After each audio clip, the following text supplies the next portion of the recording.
మా నాన్న ప్రభుత్వ ఉద్యోగి మా నాన్న.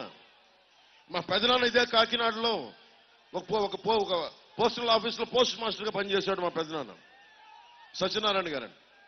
అలాంటి కుటుంబాల నుంచి వచ్చాను.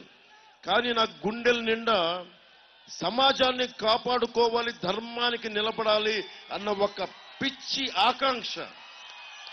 అరే గాంధీ గారిని చదువుకున్నాం, భగత్ సింగ్ ని గుండెల్లో పెట్టుకున్నాం. అలాంటి నేను కూడా గుండాలకు భయపడితే ఎట్లా? క్రిమినల్స్ రాజ్యాలు వెళితే ఇలాగే ఉంటుంది, మన కాకినాడ పార్లమెంట్ లాగే ఉంటుంది. క్రిమినల్స్ రాజ్యాలు వెళితే బెదిరిస్తారు. జగన్ మాట్లాడొచ్చు, అన్ని మాట్లాడతారు జగన్. కానీ 30,000 మంది ఆడబిడ్డలమ్మ మిమ్మల్ని అడుగుతున్నా, నా ముందు ఇంతమంది ఆడపిల్లలు ఉన్నారు. మన ఇంట్లో ఒక ఆడబిడ్డ కనిపించకుండా వెళ్ళిపోతే నేను చెప్తున్నాను కదా, విలవిలవిల్లాడిపోతాం. మీకు ఉండదమ్మా బాధ? ఒక ఆడబిడ్డ మీ మీద మగాళ్ళు ఇబ్బంది, ఇందాక ఎందుకు అరిచానమ్మా అక్కడ, మీరు గబుక్కన మీ మీద అంతమంది మీద పడితే నాకు హృదయం విలవిల్లాడిపోయింది నాకు. అలాంటి మీకు అలాంటి 30,000 మంది ఆడపిల్లలు ఈ ఆంధ్రప్రదేశ్లో అదృశ్యం అయిపోతే ఈ ముఖ్యమంత్రి ఒక్క మాట మాట్లాడాల. ఎందుకు మాట్లాడాల? నీకున్న చెంచాలంతా చంద్రశేఖర్ రెడ్డి లాంటి వ్యక్తులైతే నీకే ఉండదు ఆడబిడ్డల మీద భద్రత. గంజాయిలు నువ్వు అమ్ముతావు, నువ్వు గంజాయికి క్యాపిటల్ అయిపోయింది. మనకి 25 యూనియన్లని భయపెట్టేశాడు. భవన నిర్మాణ కార్మికుడిని ఇసుక దొరక చచ్చిపోయేలా చేశాడు ఈ ప్రభుత్వం. 25 యూనియన్లు ఉన్నాయి, ప్రతి యూనియన్ ని భయపెట్టేయడమే. పోర్ట్ యూనియన్ అని చెప్పండి, లారీ డ్రైవర్ యూనియన్ చెప్పండి, అందరినీ భయపెట్టేయడమే. ఏం చేయాలి మరి దీనికి? పవన్ కళ్యాణ్ ఒక్కడొస్తే సరిపోదు. పవన్ కళ్యాణ్ ఒక్కడొస్తే సరిపోదు. అన్నా మీ వెంట ఉంటాం అంటే సరిపోదు.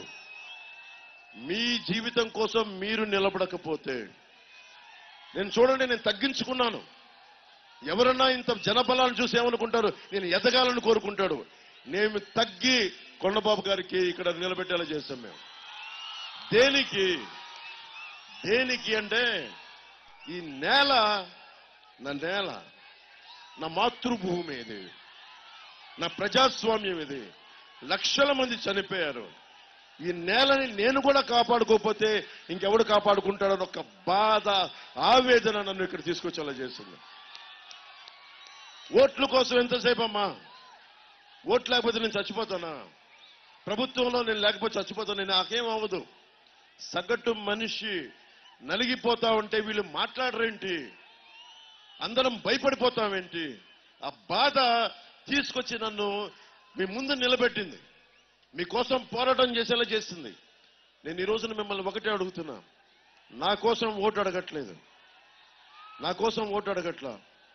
మీ భవిష్యత్తు కోసం దశాబ్దం నుంచి నేను పనిచేస్తా ఉన్నాను. మీరు చెప్పండి, దశాబ్దం నుంచి పనిచేస్తా ఉన్నాను. దశాబ్దంన్నర ముందు రాజకీయాల్లోకి వచ్చా, దశాబ్దం నుంచి పనిచేస్తా ఉన్నా. మొన్న ఈ మధ్యన టీవీలో అడిగారు ఇంటర్వ్యూలో, మళ్ళీ జగన్ వస్తే మిమ్మల్ని చంపేస్తాడు అది ఇది అంటే ఒకటే చెప్పారు. జగన్ వాళ్ళ నాన్న వైఎస్ రాజశేఖర రెడ్డి గారు ఉన్నప్పుడే 2009లో ఆయన ఎలాగ రాళ్ళండి, అది వేరే విషయం. వైఎస్ జగన్ ప్రభుత్వం రావట్లేదు, వేరే విషయం.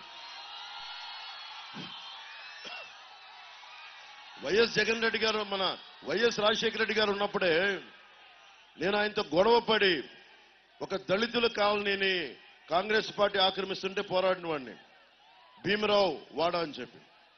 దానికోసం పోరాటం చేస్తే వాళ్ళు అన్నా, గట్టిగా అన్నా, ప్రభుత్వం వాళ్ళదే వచ్చింది, నేను ఎక్కడికి పారిపోలా, హైదరాబాద్లోనే ఉన్నా. వాళ్ళు చెప్పారు వాళ్ళ గుండాలు వచ్చి దాడులు చేస్తారంటే, అరే నేను భగత్ సింగ్ ని గుండెల్లో పెట్టుకున్నాను, నేను అంత భయపడుతున్నాను. గూండాలకు భయపడేవాడు, మన ఏదో మాట్లాడుతూ ఉన్నారు, గూండాలకు భయపడేవాడు పార్టీ పెడతాడా? అసలు ప్రాణాలకు భయపడేవాడు పార్టీ పెడతాడా? పెట్టడు.